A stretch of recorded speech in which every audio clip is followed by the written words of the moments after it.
When you think of something expensive at a restaurant, the first thing that comes to mind is a nice cooked steak. And that's what we're gonna do today. There's so many people that I've seen that have overcooked steaks, undercooked steaks. They haven't seasoned the steak correctly. There's no crust on the steak. You know, the list actually goes on. And if you're cooking a steak at medium well, honestly, just get the hell out of here. I'm not dealing with that today. The one thing we are gonna do today is I'm gonna show you how to cook a steak perfectly on a cast iron skillet at a medium rare temperature and season correctly with the different herbs and spices that pair along with it perfectly. And before I do this video, you know, do me a favor and drop a like, and if you're not subscribed, subscribe please, really helps out the channel. But the one thing I do have to ask you today is, who's hungry?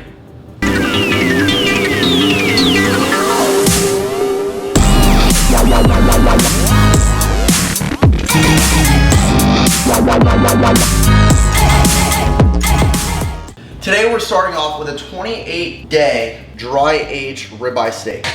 Bone in. So the biggest thing I see people all the time, they don't know how to season a steak. You just gotta keep it simple. There's 3 main ingredients. It's salt, pepper, some garlic powder, and a couple herbs you throw in there while you're cooking. The first thing you gotta do with the steak is make sure it's at room temperature and pat it dry so the seasonings stick to it. Steaks hold a lot of moisture, so what you're gonna do is pat the steak dry, make sure there's no moisture on it, and doing this is gonna allow the seasonings to stick to it better, and it's also gonna allow you to get a better crust on the steak. With a steak, there's a lot of things you should look for when you go purchase a steak. As you can see that by this steak, there's a lot of marbling on it. But the marbling is what you're looking for because that's a flavor that's gonna be brought out when you cook the steak. So the 3 ingredients you're gonna use for the steak is first gonna be some kosher salt, some garlic powder, and some pepper. And season the steak well. You know, it's a big piece of meat, so add some pepper, good amount of salt, and garlic powder. And make sure you season both sides, get the edges. And what I'm doing here is with a dry aged steak, you know, there gets a little kind of a funky area along the edges. It's called a pellicose. So you're gonna wanna do is kind of trim that off. It's a little strong of a flavor that I'm not really looking for today. So the second thing you're gonna want is a really well seasoned and oiled cast iron pan. As you can see by the shimmer on this pan has been through a lot, and I also take pretty good care of it as it's always oiled. Turn the heat up to absolute ripping hot heat. You want to get this pan as hot as you possibly can so you'll be able to get a nice crust. What you're going to do is add a little bit oil to the pan so it gives it a nice sear when it hits it. And this is the sound that you want to hear when you put a steak in.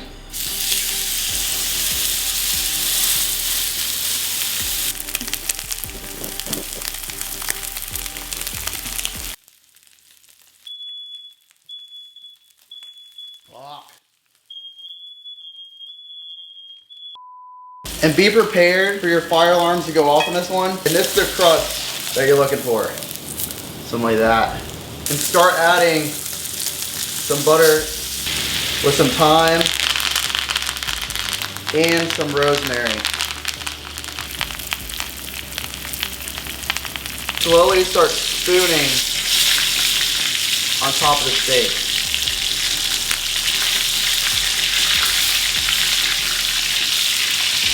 Add some fresh garlic cloves that are crushed to the steak, and you continue spooning the butter on top of the steak.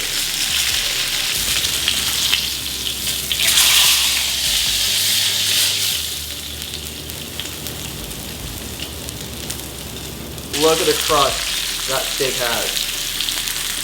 So we're looking for an internal temperature between 128 and 132 to give it that perfect medium rare. Right now it's at 129.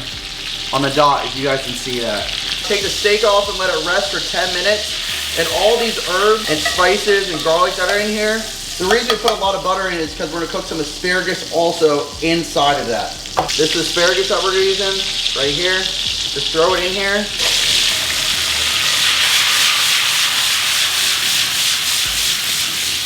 And all these herbs are gonna season the asparagus so you don't need to add any oil or garlic or salt or pepper. There's gonna be enough on there to actually cook it.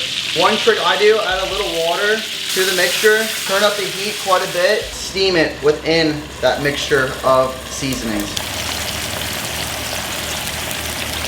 So the way you know the asparagus is done is you kind of poke a knife through it and it easily slides through it like this. you know it's pretty much done.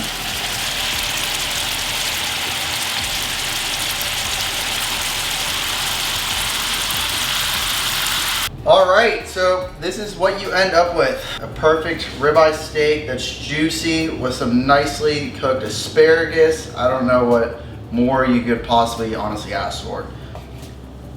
So that is kind of what we're looking at right now. So the steak should be pretty rare, and because it's a dry aged steak, it's not gonna have that very bright red color in the middle, but honestly, it's at the perfect temperature.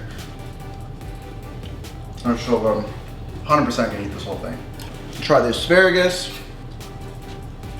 Asparagus are so soft and delicate. I do appreciate you guys watching. You know, please like and subscribe. It really means a lot to me. And you know, go out there and try it. You know, try to make your own steak. And this is how you make a steak properly. 128 to 132 degrees, medium rare. Throw some asparagus in there afterwards and have a vegetable with it. It turns out absolutely perfect. So go out there and try it. And again, stay hungry, everyone.